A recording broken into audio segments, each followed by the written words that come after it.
Wow, that was quick. Mm-hmm. Usually, it takes a couple of minutes. I thought about getting a drink, maybe a bite to eat, but wow, it turned right on. So, hey, I'm Brent Leary.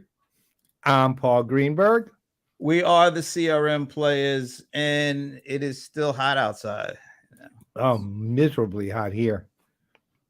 It's hot. At least we're not in Vegas or somewhere or Arizona. Eesh. Yeah, so it's not dry heat. Yeah, it's humid heat here, but whatever. But we're here. We're glad to be here, and we are hopefully glad that you will be here with us at some point as I tap dance, looking to see if the moment is Finn is about to occur. Yeah, Uh, getting me nervous again. I don't Getting know. nervous. I don't know. It's looking like the moment is Finn has lost us again. Ooh, look, little. Oh, Oh, wait. wait. Oh, there it is.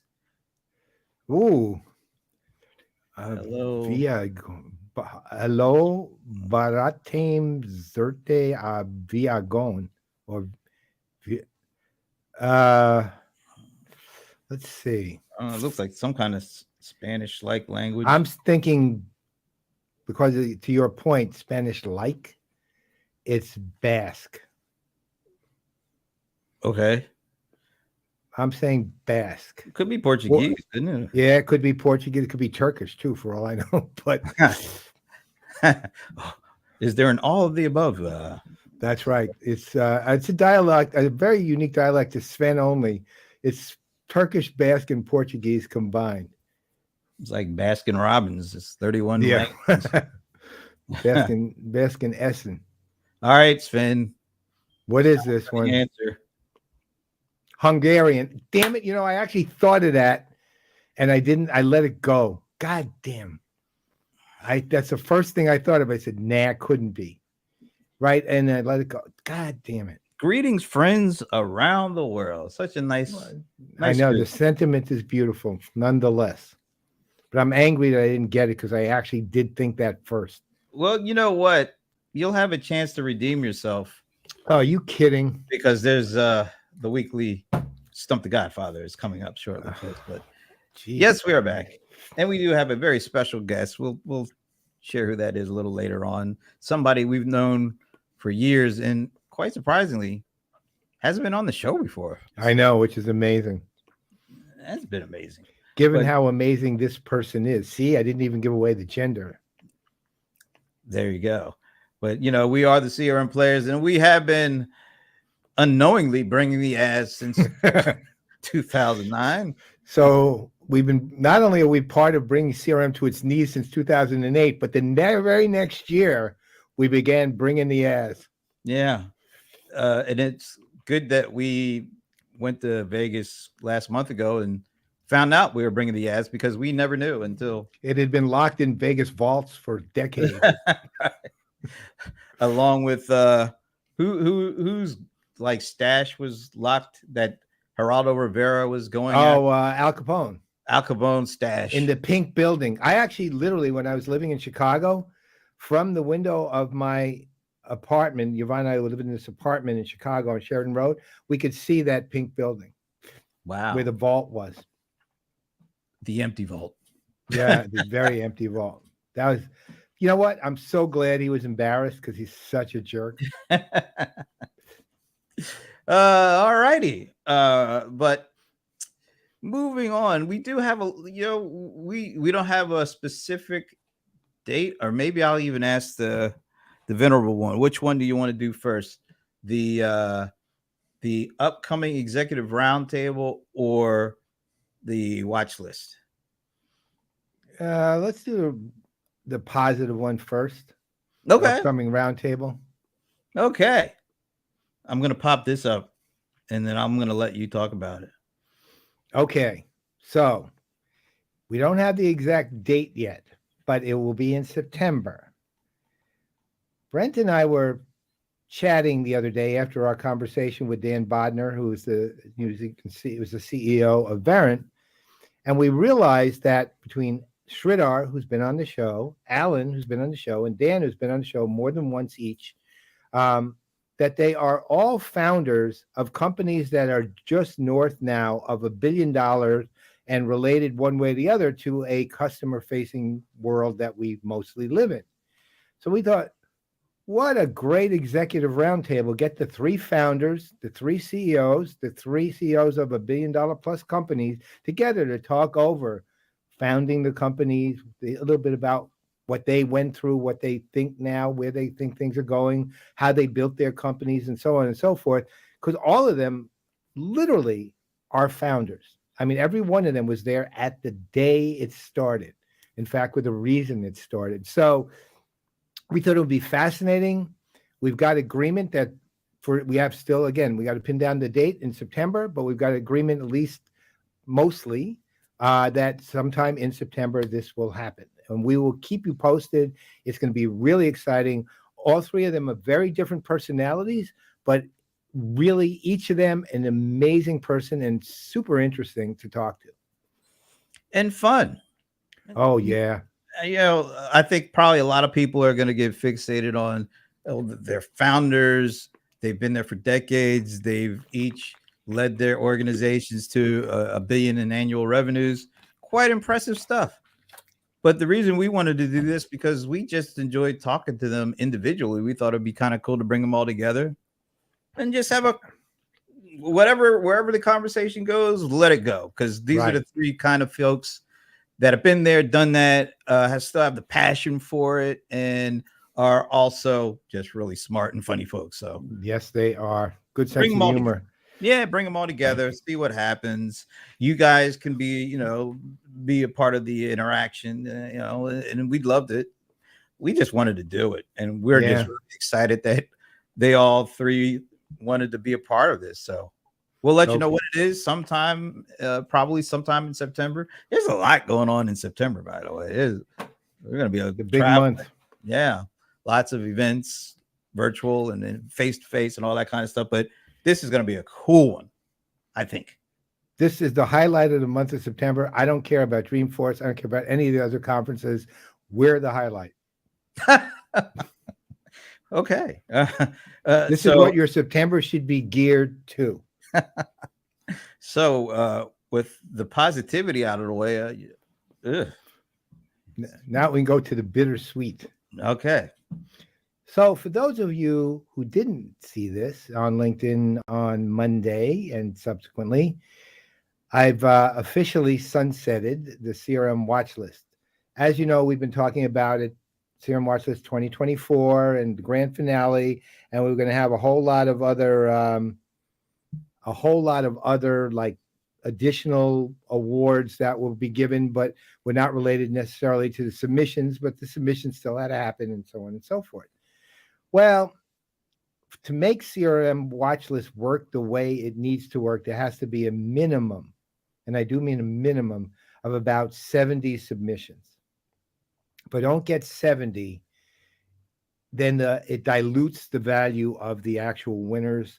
It's not a sufficient competitive level for the winner, the effort that the people who make the submissions make to be worth it to them. Plus, it's just not enough for me to really be fair in my judgment.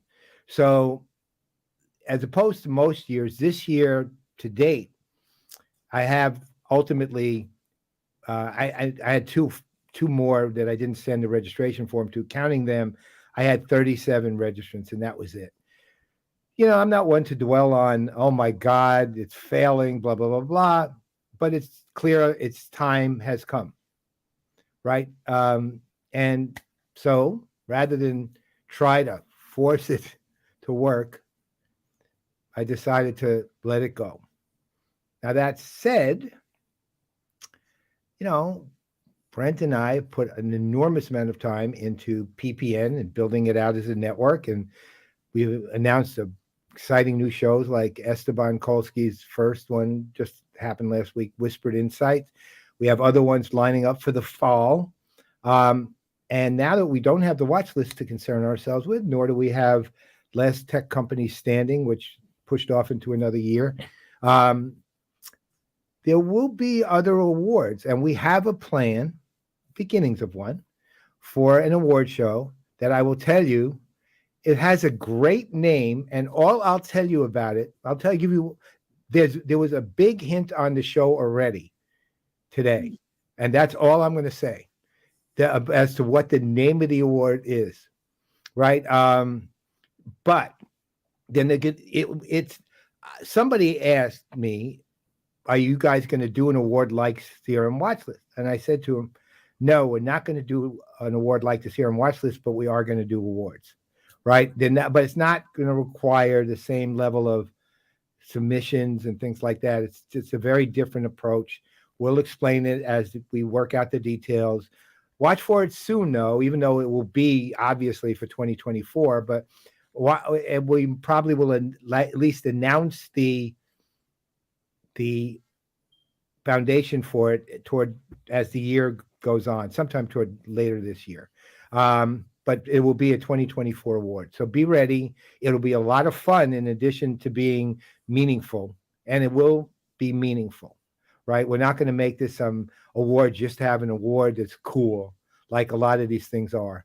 This one will require you to be a serious player in some way, whatever way it is, or in different ways, and you'll get it if you deserve it. So on the one hand, bye-bye.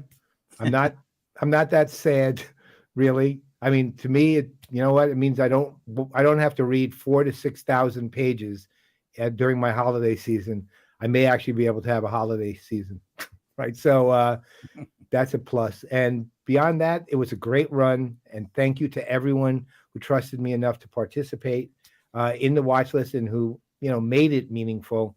And take my word for it. If you won it, you deserved it, because my ideal watch list in 19 years would have been for everyone to lose completely. Never have had a winner. That was the ideal watch list. I did everything in my power to make you lose. So if you won, you deserved it. So thank you again for participating. Appreciate the effort you put in. And welcome to the age of the new awards that Brent and I will announce later. One quick hint: the award will not be in some kind of Hungarian language. That's right. That's all I'll say. It'll be in Basque. Well, it's like you said, it's bittersweet, kind of tough, but I know I have something that's going to cheer you up.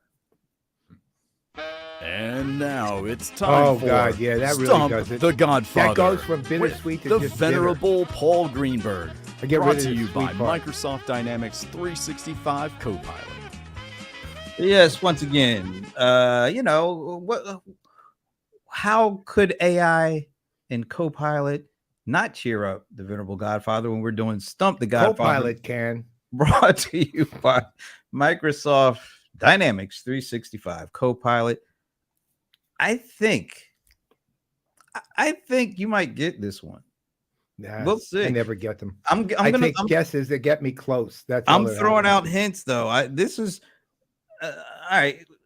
This is different. It's not a number. It's something somebody said, but it's somebody I think somewhat of a contemporary of yours. So, and it caught this.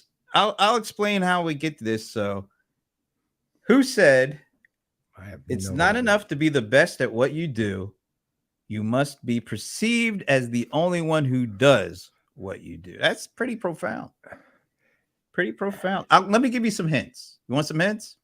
Yeah. I mean, for all I know, I said it and I don't know that. So this isn't going to really work. But go ahead. Well, it's somebody I would think he was slightly, and I'm already giving you some hints here, slightly older than you. What? Yeah, somebody's that literally leaves one person in the industry. You make it. I did not limit this to the industry. It's somebody that you are definitely familiar with their work, who is a little older than you. Is it somebody I know personally? I don't think so. Oh, okay. That makes it 10 times harder. So somebody that you definitely know who they are for their prowess, for particularly in the era that you were doing all the illegal activities. In the 60s, huh? Yeah. 60s. Not enough to be the best at what you do. You must be perceived as the only one who does what you do. Pretty I deep. would love to say Mickey Mantle, but he wasn't actually typically he wasn't articulate enough to say that. Let's just say that. Boy, but he hit. Think like when you think of the 60s, what do you think of? Well, the problem is there's a million like gurus in the 60s. There's the Abby Hoffmans and who aren't really gurus. They're actually fairly stupid, but at the same time, they were listened to, right? Then you have the more. All right, the key phrase listened to. So this is somebody not necessarily just for what they said. Listen to, so they're like a broadcaster, a musician. They're a musician. All right. Well, one person who's surprisingly articulate, given he was on drugs all the time, was Jimi Hendrix. He was a really smart guy. He's one of the people who might have even said this. So he's one possibility.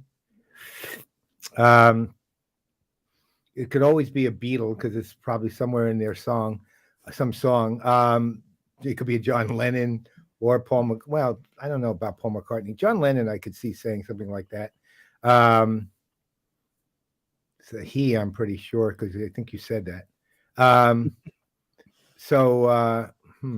Take a shot. I don't know. There's so many options here. You're in the right ballpark. I'll just. I know it, but how many? Think about how many musicians there were in the 60s that were famous, like a billion, right? So, and they're all older than me. It could. I mean, it's not. I'm sure it's not Jimi Hendrix, but I'll say him anyway. All right, that's a really good guess. Well, he's smart. See, that guy was. It's not the way he would phrase it. That's my one weakness here. But he was really, really smart, and he had these kind of insights. All right. Well, let's see. So this all came about from my conversation with James Dodkins, who is the CX evangelist for Pega. It's like #1 CRM influencer in the UK and a former rock guy. So this is he's going to let you know what the answer is. All right. Logical next I watched step part of it. after being an international rock god. So I joined an insurance company, figured out pretty soon, probably don't want to do this forever, worked my way through the corporate ladder. I became a really expensive, crappy consultant, and it was great. I got to work with some wicked companies, Disney, Lego, Adobe, American Express. Problem was, I was kind of miserable because I'd created this corporate persona for myself. Like, it was the way I thought you had to be in business to succeed. I was spending like 90% of my energy on any given day, just desperately trying to not be myself. I heard a quote from a guy called Jerry Garcia from the Grateful Dead, right? Don't try and be the best in the world at what you do. Be the only person in the world that does what you do. You were in the ballpark. Well, here's the thing. I'm not a deadhead, and I never was. I liked them, but I didn't love them. I always liked them, but I was not like a huge fan. So it's less than likely I would have guessed him. But Ed Schlesinger. You know what? When I first saw this picture of him, the immediate thought is, man, I got to shave because I'm starting to look a little too much like this dude. So after this show, we're getting rid of the beard here. But so it was the one and only close. Jerry Garcia. You were close. I thought it was. I was in the same range. I was in the range, but because I wasn't a deadhead, I wouldn't have attributed. Like the people you attributed to are the ones you were impressed with, dramatically impressed with. And Jimi Hendrix was my god. One of my gods. So, as far as it goes, I wouldn't probably have guessed Jerry Garcia, although he certainly was intelligent enough to do that. No, at least he was intelligent enough to say that, because that was a really interesting quote. All right. Once again, Stump the Godfather. You kind of stumped, but you were in the ball. That was tough. I was within a range, but not close You're in the enough. range. I'll Stump the give myself a Godfather. 45. All right, Stump the Godfather brought to you by Microsoft Dynamics 365 Copilot, the segment that's brought to you by AI. That's good. AI. All right. You want to do the introduction for today's guest? Yes, I do. So this one gives me huge amount of pleasure, and I get very excited because we are having Meg Bear, the president of SuccessFactors at SAP, on the show. Now, here's the thing. Meg Bear and I go back to PeopleSoft, which was in the beginning of my career, toward the end of her tenure at PeopleSoft, and when she began, when the Oracle acquired them, she went over to Oracle and so on and so forth. But we became friends all the way back then and stayed friends close. People, how would I put this? She's a person I care a lot about, and I've always, even when I'm not talking to her, I'm paying attention to what she's doing, where she is, because she's active on LinkedIn and other areas, so I get to see that. And I will tell you something about Meg at Oracle, at SAP. She's a star. She's a mega star, right? Not just she really is. Not only is she a wonderful person, a genuinely just great person, but she's really good at everything she puts her mind to and does, and whatever job she has, which is why she's president of SuccessFactors, which is, of course, a major component piece of SAP. This is oddly, since we've been bringing the ads since 2009, she's never been on the show in those 14 years. So this thing is extra special. So let's just bring her on. I'm so excited. There she is. What an amazing introduction, my friend. Yay. Thank you. And I do consider this a new level for my career to finally get to join you guys on this show. So thank you for including me. I consider it had been a long-standing oversight on our part. Let's put it that way. Definitely. We should have done this a long time ago. Look, you're so great. We should have done this when you were still at PeopleSoft, and we didn't even have the show yet. Wow. Yeah, we weren't even bringing the ads back then. So not yet. Not at that time. So, hi. Hello. Now, you know what you have to start with, of course. You're president of SuccessFactors. It's not like you're working at SuccessFactors, you're running it. So can you talk about just how you went from not there to there, basically? Sure. So, I've been fortunate to be in multiple parts of enterprise tech. So I started my career in ERP. I then moved and did a fair bit of time in the HR space, in the people and talent space, and learning and development. Then I spent some time in customer experience. And so we got to work a little bit more closely together and thinking about how social media and how marketing was shifting and all of those sort of fun topics. Did some time in cybersecurity, thinking about cloud and innovation, did some time at startups and data, and then had the opportunity to come back to SAP, to come back to the HR discipline. But really with a new lens, which is thinking about how people can be mobilized to really drive change in business. And that's been the whole, focus for SuccessFactors, and our belief that we're transitioning from, the human capital management, managing people as assets, to human experience management, managing people as the kind of force multiplier of your business plan. And so that's kind of why I'm here. That's what I'm passionate about. And that is really a nice apex of my entire journey through tech, because at the end of the day, it really is about people. So that's who I am, and that's what I do. So given that you've always been, as long as I've known you, I've been a right brain person, right? I mean, you know the left brain because you need to, you have to be able to measure things and basically do the math. But you've always been right brained and thus, empathetic, and you've always had that sort of, to your point, that passion and that feeling for people. You're also dealing with a technology solution, okay? And how do you integrate that, really? I mean, technology to me, as always, is still just some people are trying to define it as a driver. I'm never there. I'll always see it as an enabler, right?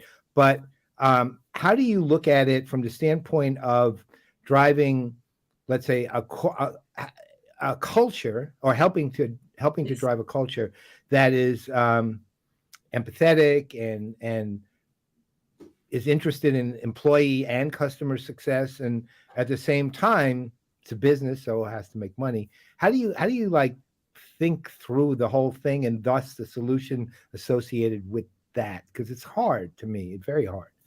Yeah. So what I'm fortunate about in, both my history and your point, kind of who I am as a person, is I like to think in terms of broad-based systems. I like to think in terms of broad-based trends. But what is consistent in, the HR discipline, people get into HR because they really want to help people. They want to connect with people and work and to make that more productive. And we can all, those of us that are experienced can understand that HR discipline has a lot more blocking and tackling to it than just that. But if you think about what's happened to the function over the last several years, with COVID, with everybody working from home, with business continuity, the role of HR has really shifted and elevated. And there's been this opportunity for the leadership to be thinking much more about the culture, the people, and how they connect those dots, not just for the nice to have touchy-feely bits, but for the true important business continuity pieces as well. And we're in a moment where there is, a lot going on. There's so much change. There's a lot of awareness of mental health impacts. There's a lot of awareness on, how work is shifting. And this is a weight on people. So what I see is that this is also an opportunity, right? This is an opportunity to elevate what the function of HR really is about, an opportunity to elevate the role that individuals can play in that bigger story, and an opportunity to elevate the conversation to exactly your points, to the fact that these are cultural elements first, that it is about, any transformation, any change, any, sort of business implication. If you're not leaning on the right foundation of culture and vision for the business, and if you're not able to articulate that in a way that motivates people and helps them succeed, you're just going to be much less successful than somebody who can. And it doesn't matter if you're a startup or a tech company or a traditional business or a business that's being massively disrupted. It really doesn't matter. That's just about scale. But what you need, the kind of mechanics of it are the same. And so as I see it, this is a moment that is really important to elevate the conversation and to not kid ourselves that all of this technology change it's never going to slow down. It's only going to get faster. And so this is a moment for humans to step into that space in a much more powerful way. But you have to do it with changing your mindset and changing the stories that you tell yourself and changing the cultures and thinking differently about, who's in charge and how you control business and how you control operations. So yes, it's perfect for me because there's very specific tech underneath all of that, but there's a whole lot of actual human behaviors that we need to be talking about as well. It's funny because as you're talking about this, I'm thinking, we're sitting here with all this climate change and all these weird weather patterns changing, and some folks are saying are kind of walking around not saying this is climate change where it kind of feels obvious. And now we have all this AI and this Gen AI, and you're seeing like strikes by actors and writers, and because they're worried about not only their jobs currently, but what what their jobs are going to look like in the future. I'm guessing you're seeing some similar things. I mean, these are some what feels like tectonic shifts here being brought on by this new technology, because it's doing things at such rates and scale that we've never seen before, and the impact is starting to ripple, and it feels like the ripple is moving quickly into, I don't know what, a bigger ripple. So tsunami might be the yeah. So being in the position where you're at, I'm sure you're getting lots of questions. And what are some of the things that they're fixated on, but maybe some of the things they're really not fixated on that may be just as important as the things that they are fixated on? Yeah, so a couple things. I know your audience, you have a lot of people in tech. I will tell you, I was just in Asia. I was in Japan for an event. And this is the first time that I have had the same conversations in Asia that I've had in Europe, that I've had in the US.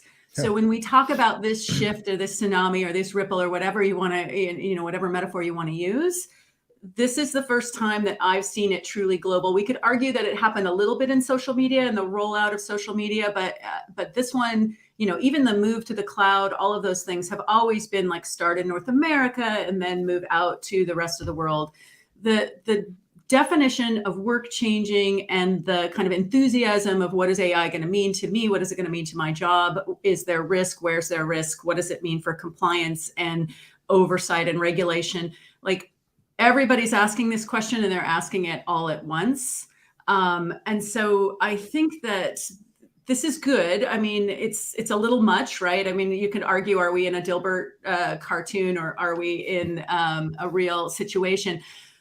But at the same time, I do think that if one thing is clear, is that this is not a moment to quit paying attention, right? Mm-hmm. This is a moment to invest in paying attention. And I would argue not overreacting, because there is a lot of, like, oh, everything is AI. Oh, everybody's going to lose their job. Oh, right. Not overreacting, but really investing in how do we, each of us, thought leaders, workers, whatever we see our role, community members, people that care about our institutions, our, environment, et cetera. How do we get better informed, and how do we build that kind of mental agility to set us up in good stead for being prepared for the future? Because you just cannot expect to ignore how much change is happening and to have that go well. Now, I would argue all of us switched over to streaming and binge watching TV with no problem. So we have the capability to change our behaviors if there's something in it for us. And I encourage us to really remind ourselves that we can change. Everything can change. It already has multiple times. It will continue to change. And it's not as scary as it sounds because we're doing it all together. So I think there's hope in that.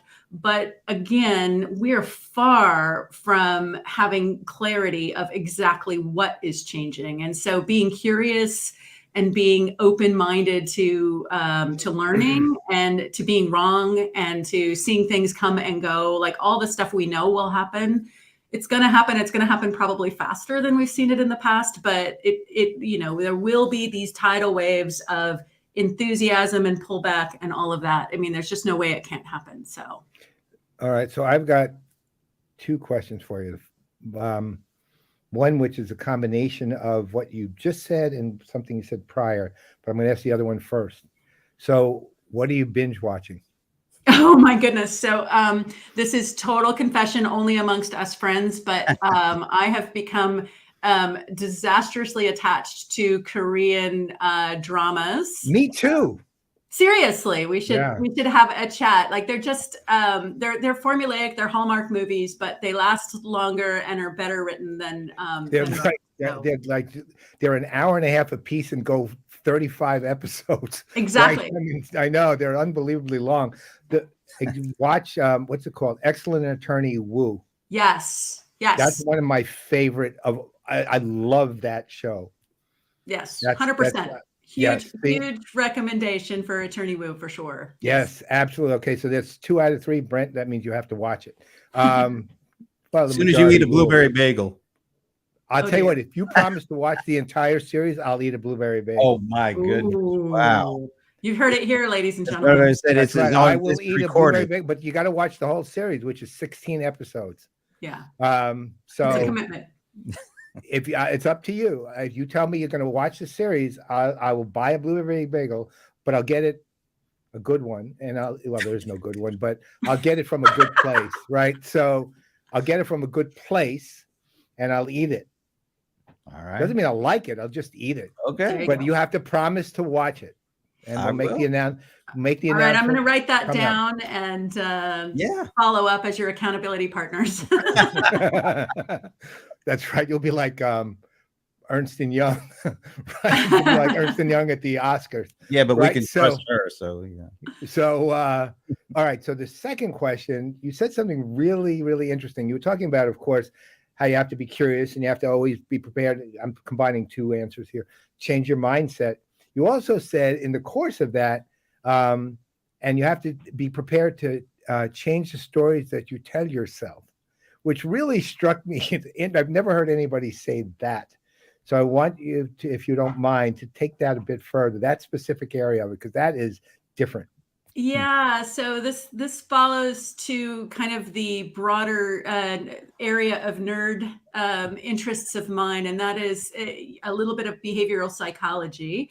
So just a very short rewind. The truth is we do not see the world as it is. We see the world as we are, and we understand the world as we are. This gets into challenges of perspective taking, diversity and inclusion. You can take this to a lot of spaces, which is why I spend a lot of time here. But the truth is, because we understand the world as we are and we understand it from our own first perspective, we tell ourselves a lot of stories to make sense of the world. And oftentimes those stories are very grounded in our own past experiences, because that's the anchor under which we understand the world, is our own past experiences. And so it's really, really important to challenge some of those stories. It's important to challenge them because your first person experience is not a global experience. And whether, I walk through the world as a woman in tech, my experience is very different than yours.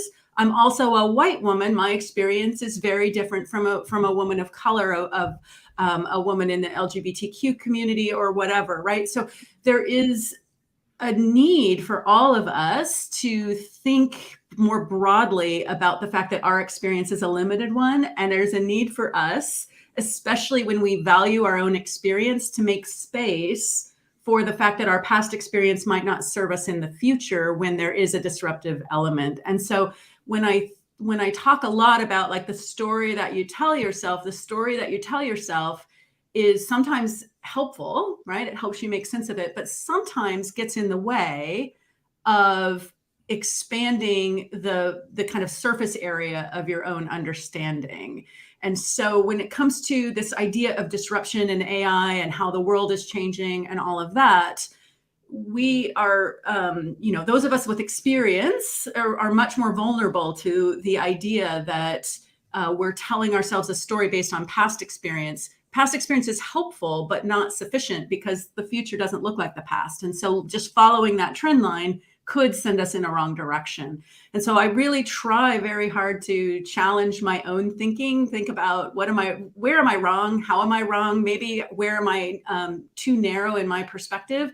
And how can I build in more curiosity from other perspectives to help tell a different story? So it's a kind of a trick that I use to try to broaden my own learning and give myself a faster pace to perspective taking. Wow. So you've been, in the game for a while, Did you just call me old, Brent? No, Look at my beard. I can't call anybody old. Or no, not at all. Don't shave the beard. Oh Don't no, shave I got to beard. shave the Looks beard. I good. can't go out like Jerry. I'm He Yeah. sorry. doesn't call him old. He calls him venerable. So watch out. Watch out if you hear the word venerable. Okay, I'll keep an eye out for that. Yeah. But is this like the what's the way to phrase this? Is this the most interesting time of all these things happening? And I mean, we've lived through other episodes and times and technology shifts and things like this. Is this different than all the other things that you've kind of gone through during your course of your career? And if so, is it a little bit more easier to figure out what's going to happen, or is it even rougher to understand because it is so different, or it feels like it's so different? So it does. So let me just say that I find it very personally intellectually stimulating and exciting. So for me, big shifts and big changes create a great set of possibilities that maybe were out of reach otherwise. But I have felt like I've seen this trend coming for a while because I've been looking at it from the point of view of individual development, individual skills, right? And I've known for a long time, having come from tech. In fact, the reason I loved tech so much and really anchored my career in it was because of the fact that as a early, eager, know nothing but very anxious to learn early person in my career, I realized very quickly that getting expertise was as much advantage to people that are willing to do the work as it was to long-term experience because of the fact that tech shifted over so frequently, right? It had such a short half-life. And so throughout my career, it's been really clear to me that that these shifts are just speeding up. And so it's very acute in my just general psyche that this has been a trend that I've seen coming a long time. I've exploited for my own benefit early in my career. And now I need to think about it structurally about how to help others. I also come from I'm first in my family to go to college. I come from a environment that didn't have a lot of opportunity. And so I think in terms of, okay, who's going to be left out and who's going to benefit and how do we think about that more strategically to help out more? So I think this is different because of the pace. Like I said, this is the first time I've seen the interest and the conversation so similar globally. And this is the first time, and big businesses, small businesses, every place I'm talking to, the conversations are almost identical. The tactics of what you would do with the conversation very different based on what's the culture, what's the business, what's the market, et cetera. But the actual conversation at a meta level is the same. And so I think this does cause me to take notice. And the other bit it causes me to take notice is that this is more multidimensional than we've seen in the past. And this is a really exciting thing. I mean, I'm the kind of person that has benefited from walking around the technology arc of enterprise software on purpose, going into different functions. I'm the kind of person that goes to TED to kind of understand what's happening in the medical field versus what's happening in entertainment versus what's happening in, the kind of energy or any of these things. And I find that coming to understanding those commonalities creates interesting sparks for me of topic.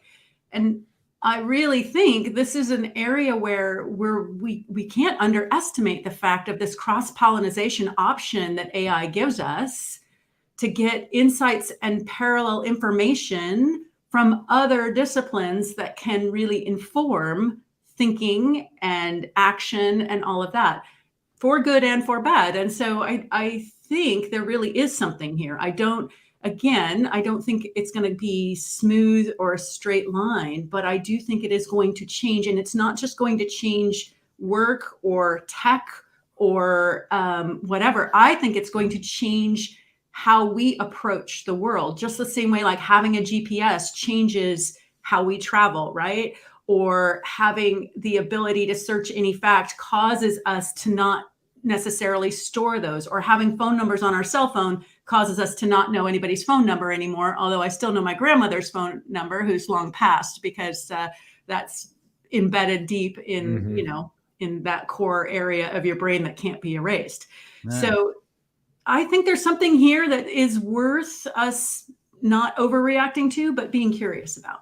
Let me follow up on that, because throughout some of these, shifts in new technology come in, and, it could be communications, it could be like the iPhone, it could be email, all these things, and they've had tremendous impact. But then on the other hand, when it comes to like DEI, and it comes to things like women CEO founders and investment capital, all these big tectonic shifts of the past didn't change much at all. Those things, the trajectories of more people of color in C-level positions at these companies, or women being able to raise more than like 2% of the outstanding capital. Do you see like the stuff that's happening now having such an impact on things that really didn't seem to be impacted much at all from previous big tectonic shifts? I think if we're not careful, they're going to make it worse, and they're going to make it worse at scale. These systems are built on data. The data is built by humans. Humans are already biased. There is a serious data gap for women. There is a serious data gap for people of color. These data gaps are problematic. Then when you overlay the global socioeconomic challenges and how those affect people in different populations differently, if there's one thing that I'm really, really passionate about and really, really thoughtful about, is left to our own devices, we are going to accelerate a problem that we already know we have at a pace we do not yet really fully appreciate. Now, I know there's a lot of people that care about this and that are working really hard to try to mitigate this, but I can just tell you that it's not going to be enough. We have to take serious steps. And right now, my concern isn't even just the data gap, it's also participation. We already know, and COVID proved, that there's a huge digital divide, even in the United States, on access to, good internet, good capabilities, et cetera. This has created a gap in our education system, because we know that people have fallen behind, and the people that fall behind are the most disadvantaged. Just take that and you light a match and make it go faster, which is what technology does, and you got a serious problem. So I think when we talk regulation, when we talk things, we got to talk opportunity, we got to talk about structural inequity, and we have to take collective steps at every level. And this is why this concept of blind spots and really asking yourself, do you understand the lived experience of other people? We have to all recognize this is not because we're bad people, but we all have real gaps. And now we've taken those gaps and we've thrown them to an AI machine that is going to accelerate those at a pace we cannot even get our arms around. So we have to take it seriously, Brent. And I'm sorry, because this is like one place where the sky is falling. Like, now is the time. This will get worse. So we have to keep talking about this. It's interesting too, though. I mean, I'm probably about 1,000% in agreement with you. And then I see this interesting phenomenon when you drill down to the micro level, for example. I had a reason, which I'm not going to go into, but I had a reason to be on Nextdoor, the app that's out there. Mm-hmm. I think it's only for the United States. I haven't. Yeah. But it's astonishingly pervasive in the United States too, as an app. And basically, for those of you who don't know what it is, it's basically almost exactly like what it sounds. It basically is an app that deals by neighborhood, right? And it actually has people bi-directionally communicating all the time and taking actions and providing information, and they have usual. There's also the usual group of toxic dunderheads too, but generally, what's phenomenal to me about this app is you will see something like, for example, and again, this is at a micro level in the neighborhood, a young mother who has no father in the life of her baby, has no money for formula for her child. Within an hour of her putting that on Nextdoor, there's 20 cases of formula and $2,000 in her hands. And this is a constant in this app. On another level, picture of a snake in the neighborhood. Hey, what is a snake? Right? And there's experts who are snake experts. Say, so-and-so will answer. So-and-so answers and says, don't worry, it's harmless, blah, blah, blah. Apparently the only dangerous snake in this area is copperheads. But the level of goodness, if I'm putting it that way, the level of the decency of humanity shows up continually on this thing. And the app itself obviously is the enabler of that. It enables communication and it gained its power during COVID because we're all locked down and it was a way for people to talk to each other. I mean, I learned everything from the goodness of people to why the power outages keep happening in our neighborhood, things like that.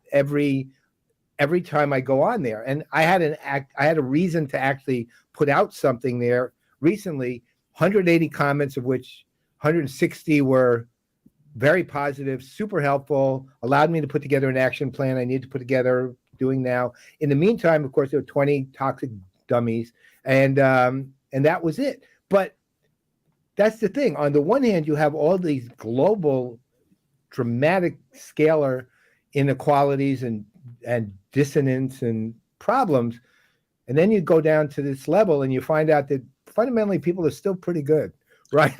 And they do the right thing when the right thing is called for. It doesn't mean they always do. I mean, everybody's complex, and sometimes you see really horrible things, but it still goes to the heart that people are fundamentally good from the day they're born.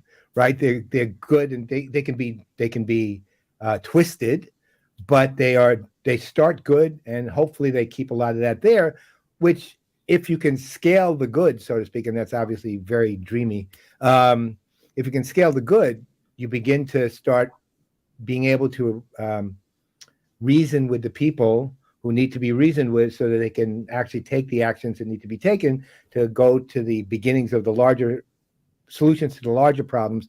My theory has always been, honestly, that the very fact that we have 8 billion people on this planet and still are here as a society proves that human goodness is predominated, because we'd be long gone if it didn't. Right?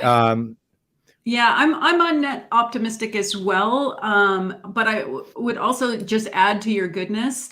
I also believe that people are deserving of opportunity, and that people are capable of embracing opportunity if they're given a chance. And so this is a big part of kind of how I want to see the future emerge here. And what I'm thinking about is, how do we help people? And so from my strong belief is two things. There is a moment here, and a chance that we could make things better at a larger scale for people. In the short term, certainly people that struggle with written communication, oh my goodness, what a gift, right?